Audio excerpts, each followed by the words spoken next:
بسم اللہ الرحمن الرحیم۔ سن سکو تو سنو میں خوش آمدید ناول لے کر آئے ہیں بے یقین آنکھوں کے خواب، اس کے دوسرے حصے کے ساتھ آپ کی خدمت میں حاضر ہیں۔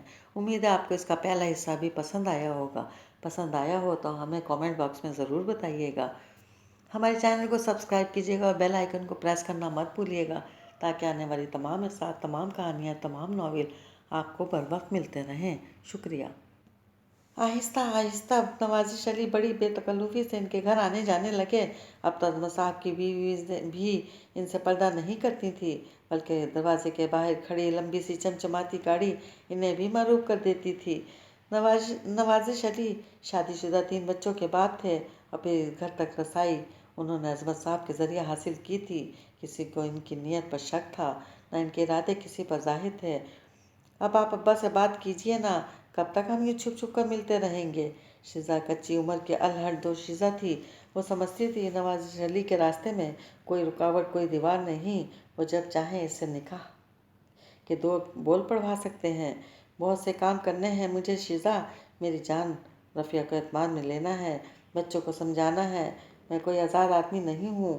اس کا مطلب ہے آپ مجھ سے سچ مچ محبت نہیں کرتے، بس ایسے ہی جھوٹ موٹ کی محبت، اور بس وہ اکثر بگڑ جاتی۔ پھر نوازش علی کی سوچ بچار اور شیزا کی تکرار یہاں تک بڑھی کہ وہ ایک دن خفیہ نکاح پر رضامند ہو گئے، اور ایک دن شیزا کو اپنی سچی محبت کا یقین دلانے کی خاطر انہوں نے اپنا دامن عظمت صاحب کے سامنے پھیلا دیا۔ یہ آپ کیا کہہ رہے ہیں میاں؟ شیزا آپ کی بیٹیوں کے برابر ہے، آپ کو ایسی انہونی سوجی کیسے؟ میں آپ کو بوجھ ہٹانا چاہتا ہوں عظمت صاحب، آپ کی محبت اور شرافت نے مجھے مور لیا ہے۔ میں شیزا کو سب کچھ دوں گا، دنیا کی ہر آسائش اس کے قدموں میں ڈھیر کر دوں گا۔ جہیز کے نام پر مجھے ایک پھوٹی کوڑی بھی نہیں چاہیے، میرے پاس اللہ کا دیا سب کچھ ہے۔ مجھے اپنی فرزندی میں لے لیجئے، انکار نہ کیجیے عظمت صاحب۔ میں تھوڑی مدت تک نکاح کو خفیہ رکھوں گا، پھر موقع دیکھتے ہی راز آشکار کر دوں گا، سب پر، بیوی اور بچوں پر۔ عظمت صاحب سخت تردد تھے۔ اماں تو کسی صورت اس کا ہاتھ ایک دگنی عمر کے بیوی بچوں والے آدمی کے ہاتھ میں تھما دینے کو راضی نہ تھیں، لیکن عظمت علی گہری سوچوں میں ڈوب گئے، اور ایک دن انہوں نے اپنے 1-2 قریبی رشتہ داروں اور 2 اسٹاف کے معتبر اور شریف لوگوں کو گھر پر بلایا، اور چند لوگوں اور گواہوں کی موجودگی میں ان دونوں کا نکاح پڑھا دیا گیا۔ شیزا پر ٹوٹ کر روپ چڑھا تھا۔ نوازش علی بھی مونچھیں اور قلمیں کالی کر کے کسی قدر کم عمر لگ رہے تھے۔ یوں شیزا بڑی خاموشی سے ان کی زندگی میں داخل ہو گئی۔ کراچی جیسے وسیع اور ریچ شہر میں شیزا کو الگ فلیٹ شہر کے دوسرے کونے میں لے کر دے دیا گیا۔ اسے تمام تر ضروریات زندگی سے آراستہ کر کے شیزا کے سارے خوابوں کو تعبیر دے دی گئی۔ شیزا جو ضروریات زندگی اور آشائشات زندگی کو ترسی ہوئی تھی، بہت خوش تھی، حد سے زیادہ خوش۔ نوازش علی بٹ کر رہ گئے تھے 2 حصوں میں، 2 شخصیتوں میں۔ رفیہ کے پاس آتے تو تھکے ہوئے بیزار سے اور خاموش رہتے، البتہ پیسہ بیوی بچوں پر بے دریغ لوٹاتے۔ جب شیزا کے پاس ہوتے تو ان کے زیادہ شوق اور رومانٹک کوئی نہ ہوتا۔ شروع میں شیزا نے انہیں اپنی بھرپور اور شدید محبت کا احساس دلایا تھا، لیکن اب وہ خود ان کی زلف گرہ گیر کے اسیر ہو گئے تھے۔ دیوانگی کی حد تک اسے چاہتے، اس کے نخرے اٹھاتے، روٹ جاتی تو پاگلوں کی طرح منات لیتے، اس کی ہر فرمائش پوری کرتے۔ اب تو اماں بھی اس کا راج پاٹ دیکھ کر خوش تھیں، بلکہ کبھی اچھے موڈ میں ہوتیں تو عظمت صاحب کے فیصلے کو سراہتیں۔ میں تو بہت خوش ہوں اماں، نوازش بہت اچھے ہیں، میرے پاس ہر چیز ہے، دنیا کی ہر نعمت ہے۔ شیزا بہت خوش تھی، لیکن رفیہ آہستہ آہستہ پیسے کے لگے انبار کے نیچے سے باہر نکلنے لگی تھی۔ ویسے بھی اب ان کی طبیعت میں ٹھہراؤ آتا جا رہا تھا، خواہشات کے دریا سست پڑنے لگے تھے۔ وارڈروبس کپڑوں سے بھری ہوئی تھی، جیولری سے سیف بھری ہوئی تھی، تقریباً سارا پاکستان دیکھ چکے تھے۔ وہ لوگ حتیٰ کہ عمرہ بھی ادا کر آئے تھے، لیکن عمرہ ادا کرنے کی خواہش کے پیچھے کوئی روحانی یا مذہبی خواہش ہرگز نہ تھی۔ یہ تو ان کے حلقہ احباب کی عورتوں کے اسٹیٹس کی ایک نشانی تھی۔ عمرے سے واپسی پر مبارکباد کا کھیل کھیلا جاتا، پھر ٹریٹ کا مطالبہ ہوتا اور سعودیہ سے خریدے گئے زیورات دکھائے جاتے، پھر ڈیزائنر کو سراہا جاتا۔ اب رفیہ جیسے تھکنے لگی تھی۔ نوازش علی کے دوسرے شہر کے دورے اور میٹنگز بھی زیادہ ہونے لگی تھیں۔